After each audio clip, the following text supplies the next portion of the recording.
नमस्कार दोस्तों, मैं आचार्य ध्यानामी।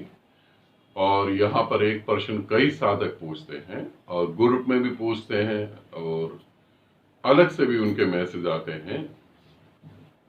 उनका ये पूछना होता है कि हमारी साधना में गति ठीक हो रही है, हमारी साधना क्या ठीक चल रही है, क्या इस तरीके से साधना करने से हम परमात्मा को पा पाएंगे।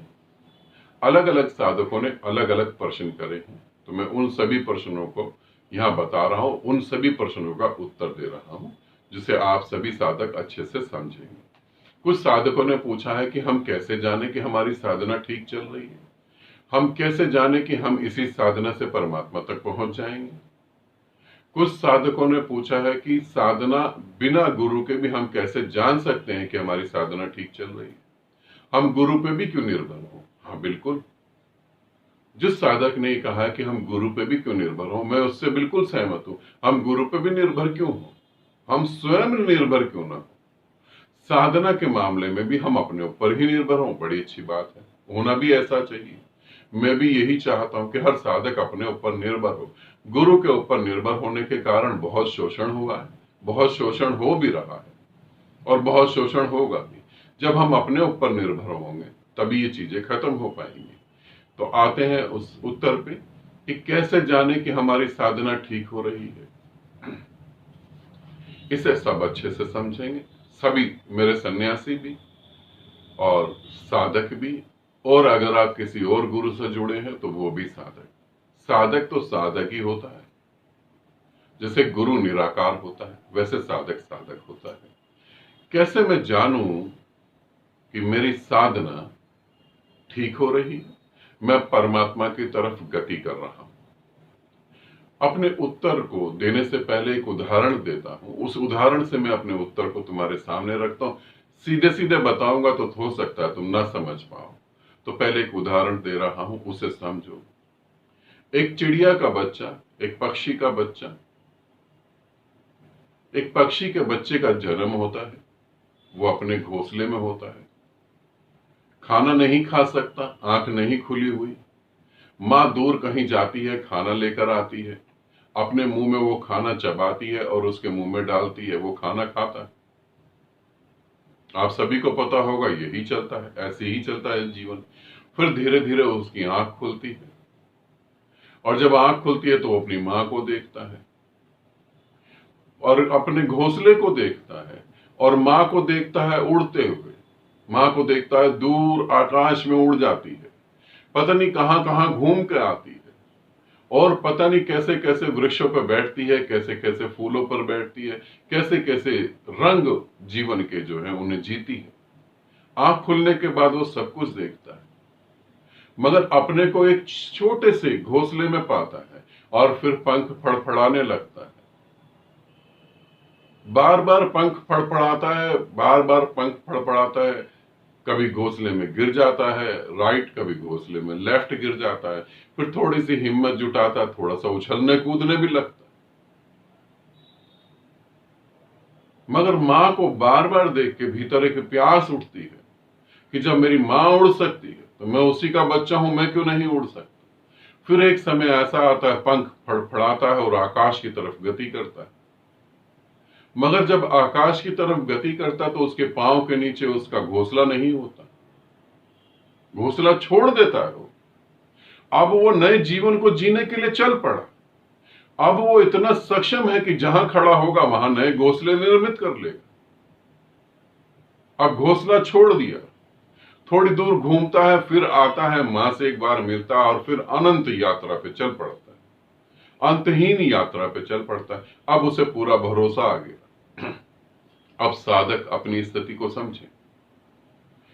साधना करते हो, तुम्हें कई बार विचार शून्य अनुभव होता है, कई बार तुम्हें शरीर ना होने का अनुभव होता है। साधना करने आए, आंख खुली, गुरु को देखा। पहले तो आंख बंद करके गुरु के वचनों को सुन रहे थे, पहले आंख बंद करके गुरु के विचारों को सुन रहे थे। आंख खोली, गुरु दिखाई दिया। आंख खोली, गुरु दिखाई दिया, इसका अर्थ हुआ कि आंख खोलने के बाद तुम्हें गुरु की ऊर्जा महसूस हुई। गुरु इस पृथ्वी पर कहीं भी हो, तुम उसके घर ना पहुंच पाते हो, मगर तुम उसकी ऊर्जा को महसूस करने लगे। अब तुम्हारी आंख खुली, और अब आंख खुलने के बाद तुमने देखा कि वो तो पता नहीं कहां कहां विद्यमान है, कहां कहां विराजमान है, कहां बैठा हुआ है, उसकी तो सीमाएं नहीं। अब जैसे चिड़िया के बच्चे ने देखा कि मेरी माँ की तो कोई सीमा नहीं है, वो कहीं भी उड़ जाती है, तुमने देखा मेरा गुरु तो पता नहीं कहां कहां विद्यमान है। अब एक प्यास उठी कि मैं भी अपने गुरु की तरह क्यों नहीं हो सकता। फिर साधना में और गहरे उतरे, फिर शरीर महसूस नहीं हो रहा, निर्विचार की स्थिति पैदा हो गई, अज्ञात तरीके से प्रेम पैदा हो रहा, प्रेम आ रहा है अकारण। अब पंख फड़फड़ाने लगे तुम, अकारण प्रेम आ रहा है, अकारण खुशी हो रही है, शरीर गुम हो गया, समय अतीत, समय के पार चले गए, अब पंख और फड़फड़ा रहे हैं। अब तुम्हें पता लगा कि तुम उड़ सकते हो, और अब तुमने पंख जोर की फड़फड़ाई, बहुत जोर की पंख फड़फड़ाए, मगर आकाश में नहीं उड़ पाए, क्योंकि घोंसले के प्रति मोह है। तुम घोंसले को लेकर उड़ना चाहते हो। पक्षी कभी भी आकाश में, नीले आकाश में उड़ता तो अपने घोंसले को लेकर नहीं उड़ता। तुम अगर एक साधक हो तो तुम्हें यह समझ जाना चाहिए संसार में तुम्हारा कहीं कोई भी नहीं, मगर तुम अपनी पत्नी को लेके भी उड़ना चाहते हो, अपने बच्चे को भी लेके उड़ना चाहते हो, अपने माँ बाप को लेके उड़ना चाहते हो, तुम सभी जनता जनार्दन को लेके उड़ना चाहते हो। क्या उड़ सकते हो? सोचो। यदि साधना ठीक चल रही है तो तुम घोंसला छोड़ के उड़ जाओगे।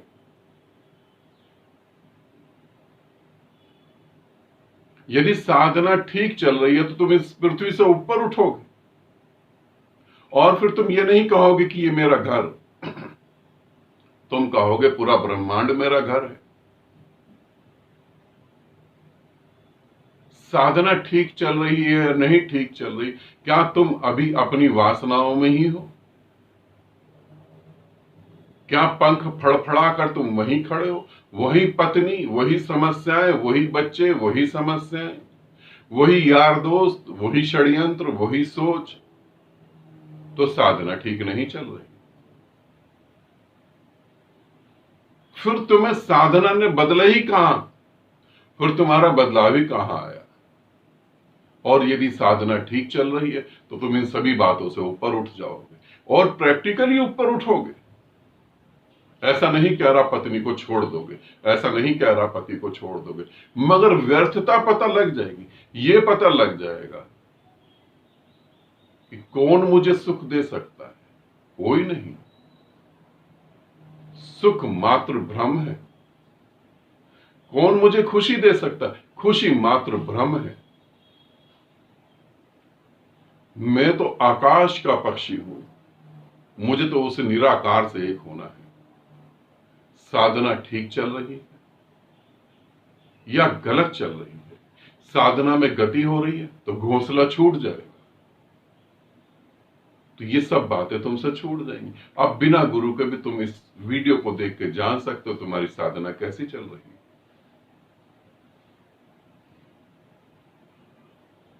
अब तुम देखो तुम कहां खड़े हो, और वहां से आगे जाने की यात्रा करना चाहते हो तो समझना यात्रा का यही रिजल्ट है। परमात्मा के होना चाहते हो या अभी मोह के होना चाहते हो, या अभी काम के होना चाहते हो, या अभी क्रोध के होना चाहते हो? किसके होना चाहते हो? तुम कहते हो परमात्मा के। मैं जितनों से बात करता हूं वो कहते हैं परमात्मा का होना चाहते हैं। हो तो नहीं रहे। अभी मैंने एक ग्रुप बनाया, आध्यात्मिक परिवार। उसमें एक कुछ क्वेश्चन थे, उसमें क्वेश्चनों में एक क्वेश्चन था आपको क्या अच्छा लगता है, सुनना या बोलना? उसमें से 99% क्या 100% साधकों का ये कहना था हमें सुनना पसंद लगता है, हम सुनना अच्छा समझते हैं। मगर जिस समय वो ऑडियो रिकॉर्ड कर रहे थे उस समय भी उनके दिमाग में बहुत विचार चल रहे थे। बोलना अच्छा लगता है, हम अपने विपरीत चीजों को देखते। तो तुम ध्यान से देखो तुम्हारी साधना कैसे चल रही है, उस तरीके से तुम देख सकते हो। ठीक है, आनंदित रहो, सदा खुश रहो। बहुत बहुत प्रेम आप सभी को।